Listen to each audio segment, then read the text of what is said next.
నమస్తే, నేను మీ Gopi. Welcome to Telugu రాజ్యం. ఆషాఢ మాసం మొదలైంది. ఆషాఢ మాసం అంటే హైదరాబాద్లో ప్రతి ఒక్కరు కూడా ఉర్రూరుతొలగిచ్చే ఒక వేషం ఉంటుంది, అదే పోతురాజు వేషం. అదేవిధంగా బోనాలు, ఇవన్నీ కూడా హైదరాబాద్ ప్రజలందరికీ చాలా ఇష్టమైన పండుగ అంటే ఏది ఉందంటే అది బోనాల పండుగ. ఆ బోనాల పండుగలో చాలా ప్రత్యేకమైన గెటప్ ఏది ఉందంటే అది పోతురాజు గెటప్పే. సో ఆ పోతురాజులతో ఇప్పుడు ఇంటర్వ్యూ తీసుకుందామని ఇక్కడికి వచ్చాము. ప్రస్తుతం అంతా పాటు భాస్కర్ గారు ఉన్నారు, అదేవిధంగా అన్న నర్సింగ్ అని ఉన్నాడు. సో వాళ్ళిద్దరితో మాట్లాడే ప్రయత్నం చేద్దాం. ఇద్దరికి నమస్తే. నమస్తే అన్న. జబలో ఉజ్జలి మంకలమ్మ మాణిక్యలమ్మ తల్లికి, నల్లపోషమ్మ తల్లికి జై.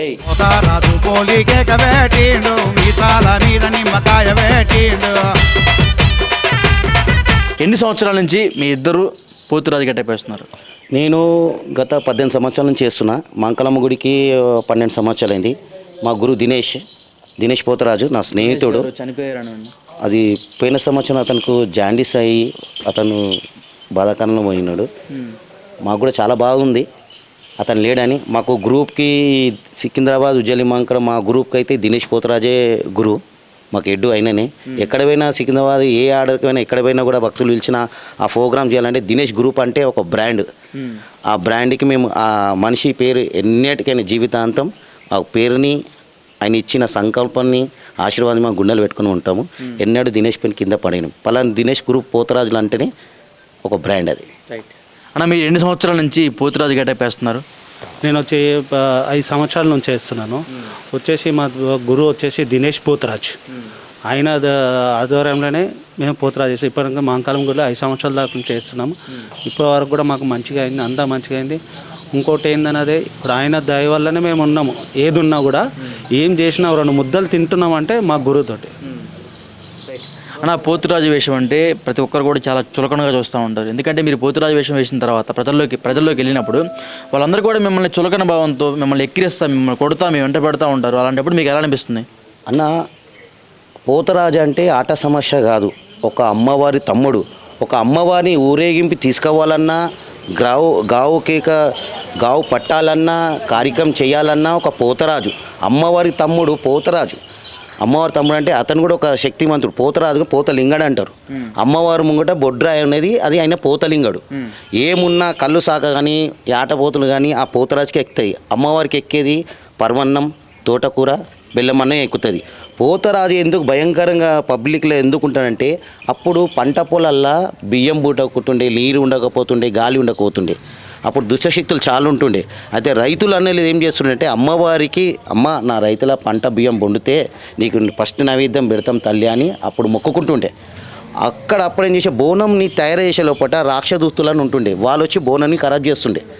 అరే బోనం ఎక్కని ఆ ఊరు పంట పండించిన అమ్మకుని బోనము ఎక్కిస్తే లేకపోతున్నాయి నేను అని అంటే అప్పుడు నల్లపోచమ్మ పోతరాన్ని సృష్టించి గావు కేకతోని అమ్మవారి శూలంని మాకు ఈరగోల అంటారు. ఓకే, దీన్ని ఎర్రగోలు అంటారా? ఈరగోల అంటాం.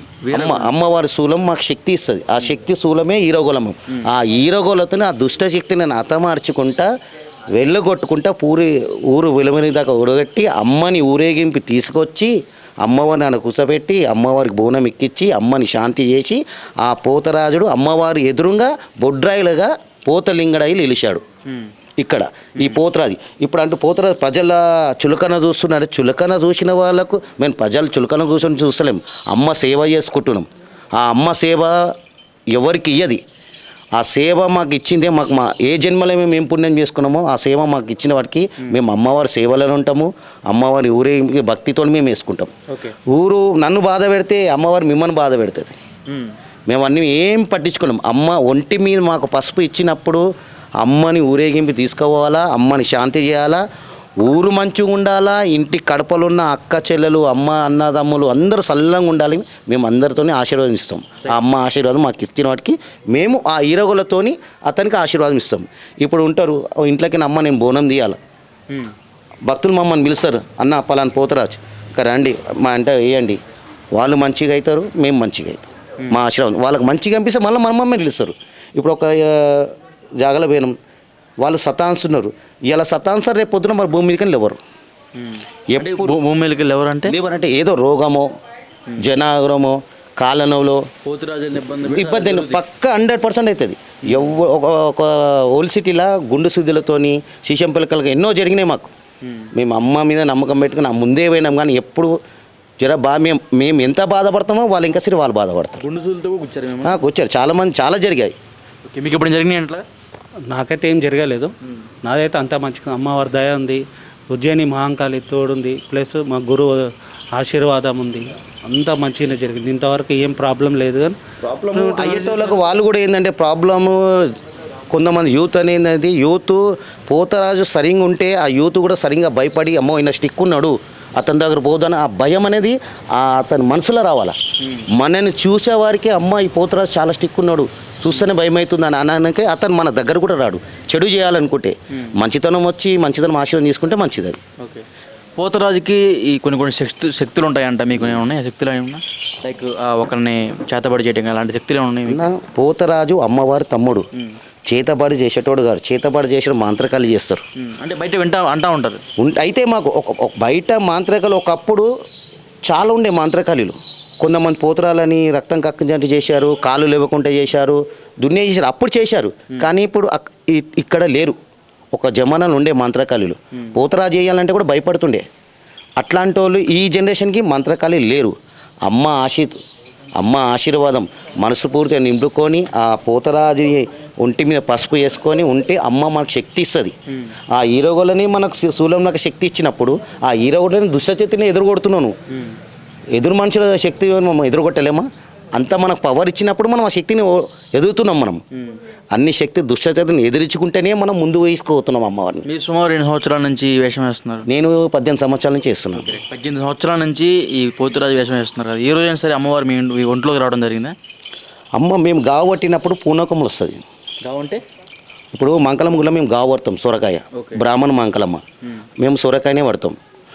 అప్పుడు ఆ గావు పట్టినప్పుడు ఆగ్రము పూనకంలాగా అమ్మ ఆశించు మనం ఆశీర్వాదం ఇచ్చినట్టు మనకు పూనకంలాగా వస్తుంది. కొంతమంది దేవుడు వచ్చేటోళ్ళకి దేవుడు వస్తాడు, పోతరాజే దేవుడు ఆయన, ఇంకా ఇంకో దేవుడు ఎందుకు వస్తాడు? రాడు కదా. అమ్మ ఒంట్లో అమ్మ ఏంటంటే ఆశీర్వాదం ఇస్తుంది అమ్మ మనకు. ఎప్పుడు గావు పడతప్పుడు సల్లంగా ఉండు బిడ్డ అని ఆమె ఆశీర్వాదంకే మనకు ఆవేశంలాగా కోపంలా పూనకం వస్తుంది. అదొక్కటే, ఇంకేం లేదు.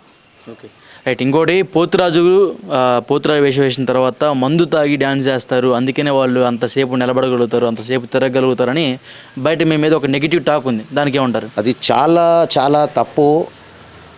ఎవరు చూడు తాగుడికి వేస్తుండు పోతరాజు, తాగుతుండు అని అంటారు. కొంత పోతరాలు చేసిన వాళ్ళు ఉన్నారు, అది ఉత్తగా రాలేదు, కొంతమంది ఉన్నారు. ఈ జనరేషన్ ఇప్పుడు కొంతమంది ఏం చేస్తారు, అరే బాటలు మంది ఇస్తారు, ఫ్రీ వస్తుంది వేస్తున్నారు, తాగుతున్నారు, మళ్ళీ 2-3 రోజుల మంచం మీదకి లేస్తలేరు. ఎందుకు? అది అర్థం చేసుకుంటలేరు.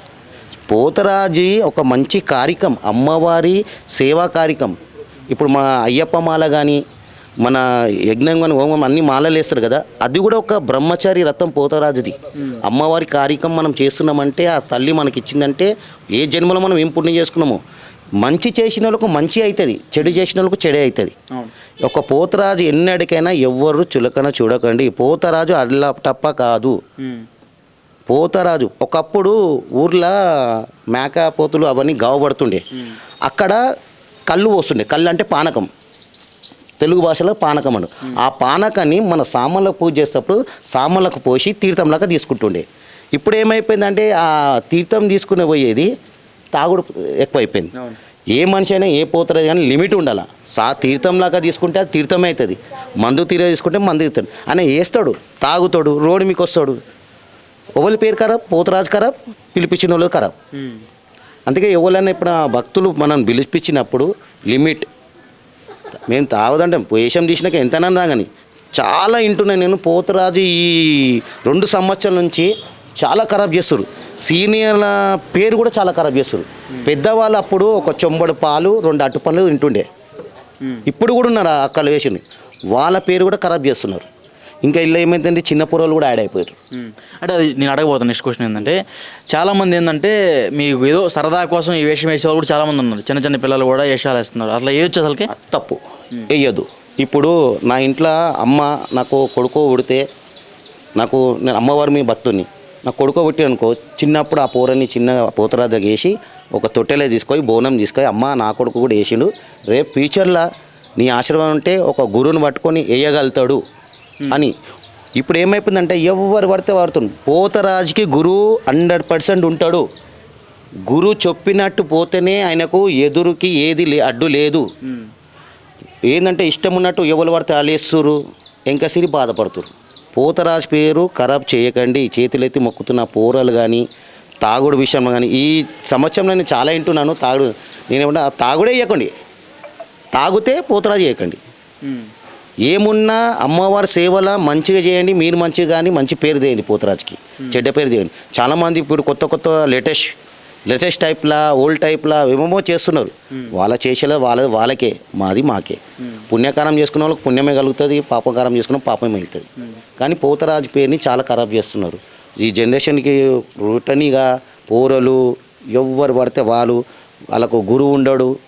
రేపు అలా ఏమైనా అయినా ధన్మన్ రోడ్డు మీద పడ్డాయినా పోతరాజు దాగిన పడ్డాడు. అది అతనికి ఏమైంది, ఏ ఇబ్బంది అయింది అని కూడా ఆలోచించలేదు. పోతరాజు తాగిండు పడ్డాడు. కొంతమంది చాలామంది ఉన్నారు, పెద్దవాళ్ళు కూడా ఉన్నారు. మేము చెబుతున్నాం, ఏది ఉన్నా మనము ఉపాసంతో కొంతమంది పాలతో తాగుతారు, కొంతమంది లైట్గా. ఎక్కువ తింటే మేము ఆవేశం వస్తుంది, మాకు దమ్ము వస్తుంది, మేము తినలేము, ఉట్టి కడుపుతోనే ఉంటాం. నీళ్ళు కానీ తాగుతాము, పాలు కానీ తాగుతాము. ఈ మందు ఏమనుకుంటా అంటే ఒక్కొక్కసారి ఏమైతే నైట్ పూట లైట్ పోక్సింగ్ డీజే లైట్స్, ఇప్పుడు డీజేస్ మనకే వైబ్రేషన్ అవుతుంది. వాళ్ళకు ఒక కన్ను ఇట్లా చూడంగా కన్ను డిమాంగ్ అయితే అదేమైతే ఈయన ఫుల్ తాగిండు. చూడండి, పట్టుకోరి ఎదురు మీకు తాగే మనిషి కనపడినప్పుడు పక్క తీసుకొచ్చి మీ గురువవ్వలు, మీకు ఏపించిన పోతరాజు గురువవ్వలు వాళ్ళని పిలిచి మాట్లాడి అప్పుడు మీడియా ముంగడ పెట్టండి, మేము ఒప్పుకుంటాం. Okay right. ఇన్ని సంవత్సరాల నుంచి మీరు ఈ పోతురాజు వేషం వేస్తున్నారు కదా, ఏ రోజైనా సరే అమ్మవారు మీ కళ్ళలో కనపడి కానీ లేకపోతే మీ కుటుంబ సభ్యులు కనపడి కానీ నువ్వు ఇంకా కొనసాగించు లేకపోతే మీకు ఇంకా అష్టైశ్వర్యాలు కలుగుతాయని ఎప్పుడైనా జరిగిందా? నన్ను ఏమన్నది అమ్మవారు. మా అన్న గబ్బర్ సింగ్ సాయి, అవునా? మా అన్న గబ్బర్ సింగ్ పెద్దనాయన కొడుకు. ఫస్ట్ మా పెద్దనాయన వేస్తుండే సికింద్రాబాద్ నల్లపోషమ్మ గుడికి. మా పెద్దనాయన తర్వాత మా అన్న గబ్బర్ సింగ్ సాయి వేసిండు. ఆయన నాకు ఇన్స్పిరేషన్. ఒకప్పుడు మా పెద్దనాయన నల్లపోషమ్మ అనేది నాకు కళలో కనబడేది, నువ్వు కూడా వేయరా అని. అట్లా కలవడగా మా పెద్దనాయన కనబడదు, అమ్మవారు కనబడదు. ఇట్లా ఇంట్లో పెద్దలకు అమ్మ నాయన చెప్పిన ఇట్లా ఏ అంటే ఫస్ట్ వద్దన్నారు. ఇంకా సరే బిడ్డ నీకు అట్లా వాళ్ళు కనబడ్డారంటే ఉత్తగా వాళ్ళే ఆజ్ఞ ఇచ్చినట్టు సరే అంటే అప్పటి నుంచి నేను ఇక్కడ ఏవసి గేట్ గాంధీనగర్ నుంచి నా జర్నీ స్టార్ట్ చేసిన. అక్కడి నుంచి ఇంతవరకు అమ్మ దయ వల్ల, దినేష్ గురువు దయ వల్ల ఆటంకం అనేది లేదు. కొంచెం ఇబ్బంది ఆడుట్లా కానీ కొంచెం కాలు నొప్పులు లేదు కానీ మేము 100% వేసినాం, ముందుకే పోయినాం. ఈరోజు సికింద్రాబాద్ ఉజ్జయిని మాంకాలమ్మ గుడి, నర్సింగ్ పోతరాజ్, భాస్కర్ పోతరాజ్, వెంకట్ పోతరాజ్, సందీప్ పోతరాజ్, మా గ్రూప్ అనేది దినేష్ గ్రూప్ అని వస్తుంది. ఏదైనా కానీ ఎక్కడ పోయినా దినేష్ గ్రూప్ అని వస్తుంది. ఇక్కడ కానీ ఇక్కడ ఈ బాలాజీ నగర్కి వచ్చినప్పటి నుంచి బాలాజీ నగర్ నర్సింగ్ పోతరాజ్ కానీ దినేష్ గ్రూప్ కానీ అక్కడ ఇట్లా పేరు వస్తుంది అంతే. ఎక్కడ పోయినా మంచి పేరు సంపాదించుకోవాలా. ఇవాళ రేపు డబ్బులు కానీ కొంతమంది అంటారు డబ్బులకేస్తారు, కొంతమందికి మందుకేస్తారు అని. అమ్మవారి సేవ మందుకేయరు, డబ్బులకేయరు, భక్తితో వేస్తారు, భక్తితో ముందు పోతారు, భక్తితో దీవిస్తారు. వాళ్ళ ఆశీర్వాదం ఉంటేనే మనం మంచిగా ఉంటుంది. రైట్. ఇంకోటన్నా హైదరాబాద్లో అన్నిటికల్లా చాలామంది ఎల్లమ్మ తల్లి ఉన్నారు, అమ్మవారు ఉన్నారు. బట్ బల్కంపేట అమ్మవారి టెంపుల్కి చాలా పెద్ద పేరుంది. సో ఎందుకు వచ్చింది ఆ పేరు? బల్కంపేట శక్తిపీఠమేమ. బల్కంపేట ఇప్పుడు ఉజ్జయిని శక్తిపీఠం అంటారు. అట్లా మన 18 శక్తిపీఠాల మన బల్కంపేట మన తెలంగాణలో మన ఆడపిల్ల రేణుకెళ్ళమ్మ శక్తిపీఠం అమ్మ అన్న, అంత పవర్. ఇప్పుడు గోల్కొండ ఎల్లమ్మ అంటారు, బల్కంపేట ఎల్లంట అంటే ఆమె బావిలో సాక్షాత్తుగా అమ్మవారి నిలిచింది. ఆమె చాలా పవర్ఫుల్. ఆమె బండారి ఎల్లమ్మ అంటారు, బుగ్గల ఎల్లమ్మ అంటారు, మళ్ళీ రేణుగుంట ఎల్లమ్మ అంటారు. అక్కడ ఏం కోరికలు కోరినా తీరిపోతాయి అంటూ ఉంటారు. ఎందుకంటే రీసెంట్గానే ముఖేష్ అంబానీ వాళ్ళ వైఫ్ నీతా అంబానీ వచ్చి ₹1 ఫండ్ ఇచ్చింది దానికి. ఫండ్ ఏంటంటే ఆమె మనసులో ఉండి ఆమెకు ఆశ్రమం ఇచ్చి ఆమెకు సంకంపం ఎత్తుకున్నాకనే అమ్మ ఆశీర్వదించింది, ఆమె నమ్మింది కదా. ఇప్పుడు ఈరోజు నాకు ఆపరేషన్ అయ్యండి, కిడ్నీ ఆపరేషన్ అని నాకు ఇన్ఫెక్షన్ అయిపోయింది. నా ఇంట్లో నేను ఆ ఆపరేషన్లో కూడా నన్ను బతకరన్నారు. నన్ను ఆ తల్లే బతికించి నేను చచ్చిపోతానని భయపడలే, నేను పోతురాజు వేయకపోతానని భయపడి ఏడ్చిన. కానీ వారంలో ఆ పైపు తీసినాక వారంలోనే మంజు టాకీస్ కాడ నేను పోతురాజు చేసిన. ఎవరు ఆ తల్లి ఆజ్ఞ ఉంటేనే మనం చేసేటి కార్యాలు ఉంటేనే ఆ తల్లి మనకు ఆశీర్వాదంతో మన ఈరోజు ఈ నర్సింగ్ పోతురాజు ఉన్నాడు. ఓకే రైట్ అన్న. మీకు ఇంకోటి 40 రోజులు ఉపవాస దీక్ష చేస్తేనే పోతురాజు వేషం వేయాలని చెప్తూ ఉంటారు. సో ఒకవేళ ఉపవాస దీక్ష చేయకుండా పోతురాజు వేషం వేస్తే మీకు ఏమైనా ఇబ్బందులు జరుగుతాయా? మీరు చెప్పండి. ఇబ్బంది ఏం జరగదన్న, అవన్నీ ఏముండే దానికి ఏం లేదు. కానీ దీక్ష అనేది అమ్మవారు వేసే టైంలోనే, దాని తర్వాత దీక్ష అనేది ఏముంటుందన్న మన వేసి, ఎందుకంటే ఎక్కువ తినే వరకు ఏమవుతుందంటే ఆయుసం అవుతాం, ఆడతాం కదా, ఆడవరకు అయితే కడుపు ఉబ్బిపోయి ఎంత ఆడతామో అంత కడుపు నొప్పి లేదు సార్. దాని గురించే కొద్దిగా ఉపవాసం చేస్తాము, అది చేస్తామన్న. అంటే 40 రోజులు చేయరు. 40 రోజులు ఏముంటుందన్న. అయితే ఏంటంటే పెద్దోళ్ళప్పుడు ఏషధారంలా అట్టుపండు పచ్చి పాలను తాగుతూ తింటుంటే, ఎందుకంటే మన బ్లడ్ సర్క్యులేషన్ ఆట మీద స్పీడ్ కొట్టుకుంటుంది. బ్లడ్ కానీ హార్ట్ బీట్ కానీ మనం సర్వీస్ ఒక ఆట ఆడుతుంటేనే మనకు ఇట్లా బ్లడ్ టెన్షన్ ఫాస్ట్ నడుస్తుంది. దాన్ని మనం కంట్రోల్ చేయడానికి కడుపు కొంచెం ఖాళీ ఉండాలి. ఖాళీ ఉంటే దానికి బ్లడ్ అనేది కంట్రోల్ ఉంటుంది, ఎక్కువ ఆవేశం కాదు, ఎక్కువ దమ్ము రాదు. దాని విధంగా ఏషం వేసేటప్పుడు చాలామంది తినరు, ఏషం తీసినాక తింటారు. కొంతమంది కౌసు తినరు, కొంతమంది వెజిటేబుల్. అమ్మవారి దీక్షలో కొంతమంది అయితే 9 రోజులు ఉంటారు, కొంతమంది 21 రోజు ఉంటారు. ఉన్నారు పెద్దవాళ్ళు దీక్ష పట్టిన వాళ్ళు ఉన్నారు, 41 కదా 101 రోజు కూడా చేసే వాళ్ళు కూడా ఉన్నారు. కానీ వాళ్ళకు నచ్చినట్టు వాళ్ళ దీక్షతో ఒక పొద్దుతో వాళ్ళకి నచ్చినట్టు ఉంటారు. వాళ్ళు ఎంత చేసుకుంటే అంత మంచిది. అంటే చాలామంది ఏమంటారంటే అట్లాగా 40 రోజులు దీక్ష చేపట్టకుండా ఇట్లా పోతురాజు వేషం వేస్తే వాళ్ళకి ఏమన్నా రోగాలు బారి పడిపోతాయి. లేదు అట్లా లేదు, అట్లనేం లేదు. రోగాలు అనేది మనం ఒంటి మీద యాంటీబయాటిక్, ఇది పసుపు, ఇది అన్నీ వచ్చి దుష్ట తెచ్చి కూడా మనకు వజన అయిపోతుంది. మనం ఆ తల్లిదారి పోయి బండారి ఇట్లా పెట్టుకున్నాకో మన ఒంటి మీద ఏమున్నా వెళ్ళిపోతుంది. మన గురువు అనేది ఒక బందోబస్తు ఇస్తాడు. ఆ బందోబస్తు 100% గురువు అనేది మనకు బందోబస్తు ఇస్తాడు. ఆ బందోబస్తుని కొన్ని ఎదురుతోని మనం ఎదుర్కొంటే వెళ్ళిపోతాం, ఏం కాదు ఎక్కడైనా కానీ. సో రైట్, ఓవరాల్గా 2 రోజుల్లో బోనాలు మొదలు కాబోతున్నాయి హైదరాబాద్ మొత్తం కూడా, రేపటి నుంచి అనుకుంటా. రైట్, సండే నుంచి మొదలు కాబోతున్నాయి. ఎట్లా ఉండబోతుంది అంటారు? నా ప్రతిసారి వైభవంగా అయితే ఈసారి ఇంకా అందరూ మంచిగా చేసుకోవాలని ఆ మంకలమ్మ దయని, ఎల్లమ్మ దయని, మాణిక్యలమ్మ దయని, నల్లపోషమ్మ దయని చాలా మంచిగా జరగాల, ప్రజలు మంచిగా ఉండాలా, ఈ కరోనా ఇవన్నీ రోగాలని వెళ్ళిపోవాలా. ఆ తల్లి అందరికీ ఇంటింటి బోనం తీసి ఆ తల్లిని నమ్ముకొని ఓపికతోని ఒక్క పొద్దుతోని బోనాన్ని ఎత్తుకొచ్చి ఆ అమ్మ సమర్పించి అమ్మ ఆశీస్సు పొందాలని కోరుకుంటున్నా. ఈసారి ఇంకా వైభవంగా ఇంకా మంచిగా జరగాలని నేను కోరుకుంటున్నా. ఒక్కటి, పోతరాజుని చులకన చూడకండి. పోతరాజు అంటే అల్లటప్ప కాదు. ఇప్పుడు ఒక పోతరాజు గజ్జగట్టి పూసగట్టి ఆడుతుందంటే ఆ శక్తి అమ్మవారి ఆజ్ఞనే. ఆ పోతరాజుని బాధ పెట్టగానే కొంచెం పోతరాజులాగా గుర్తియండి. ఇంకొకటి, తెలంగాణలో బోనాల పండుగ వచ్చినప్పుడే పోతరాజు, ఆ తర్వాత పోతరాజు ఎవరో తెలియదు, గుర్తింపు కూడా ఉండదు. మళ్ళీ ఆషాఢం వస్తేనే మళ్ళీ పోతరాజు. మాకు ఆదాయం చాలా కష్టమవుతుంది, కొన్ని జాబులు పోతాయి. కానీ మా అమ్మ ఆ తల్లి ఆశీర్వాదంతో మాకు ఎక్కడి నుంచో దారి చూపిస్తూనే ఉంటుంది. కానీ పోతరాజుకి వాల్యూ ఇవ్వండి. మీ ఒంటి మీద ఉన్న బరువు మొత్తం ఎంత ఉంటుంది సుమారు? వచ్చేసి నాకు తెలిసి ఒక 5 kgs ఉంటుంది. 5 kgs 6 kgs 6 kgs డాన్స్ చేసుకుంటే వెళ్తాం. ఒక్కోసారి ఇంకా ఎక్కువ ఉంటాయి, ఈ నుంచి ఇక్కడ దాకా ఉంటాయి గజ్జలు. ఇంకోటి పూసలు దండ మినిమం ఒక 5 కిలోలు ఉంటుంది, 5 కిలోలు 6 కిలోలు పూలదండనే క్రాస్లో అది వచ్చేసి 5 కిలోలు అట్లుంటుంది. చాలా బరువు ఉంటుంది, దాని మీద ఆడాలి. ఇంకా గర్భగుడి నుంచి మాకు దండలు వేస్తారు గావు రోజు, దండలే 10-15 కిలోలు ఉంటాయి. అమ్మవారి తీసి మాకేస్తారు. అవే చాలా బరువు ఉంటాయి. అది చూసే ఇట్లా మీరు అంటే ఒక గంభీరంగా కనిపిస్తుంది అమ్మవారు. ఆ పూల దండలు వేసినాక సంతోషం అనిపిస్తుంది ఆ దండలు చూస్తే. అయితే దాని మీదనే బయట ఆడుకుంటూ వెళ్తాం, అన్నీ చేస్తాం. మళ్ళీ సంతోషంగా అక్కడ తిరిగి మంకలమ్మ టెంపుల్ మొత్తం తిరిగినాక అందరు చాలామంది వస్తారు, అడుగుతారు, ఫొటోస్ తీసుకుంటారు, అది తీసుకుంటారు. మేము ఎవరిని కొట్టాం. మీరు ఓవరాల్గా ఈ బోనాల పండుగ జరుగుతుంది, దీని గురించి ఏం మాట్లాడతారు? బోనాల పండుగ జరగబోతుంది కదా, దీని గురించి ఏం మాట్లాడతారు? దీని గురించి ఏం లేదు, అంత సంతోషంగా జరగాలి, అందరికి ఆశీర్వాదాలు ఇవ్వాలి, అందరు కష్టపడి ఇంత ఎక్కడ పోయినా కూడా సంతోషంగా జరగాలి అంతే. హలో, తెలుగు రాజ్యం ఛానల్ చూస్తున్నారా? సామాజిక రాజకీయ జీవన చిత్రణే తెలుగు రాజ్యం. అతిశయోక్తులు అసత్యాలు ఉండవు. రాజకీయ కోణం కాదు, ప్రజా కోణమే కొలబద్ద. తెలుగు రాజ్యం వీక్షణ మీ ఉత్తమ అభిరుచికి నిదర్శనం.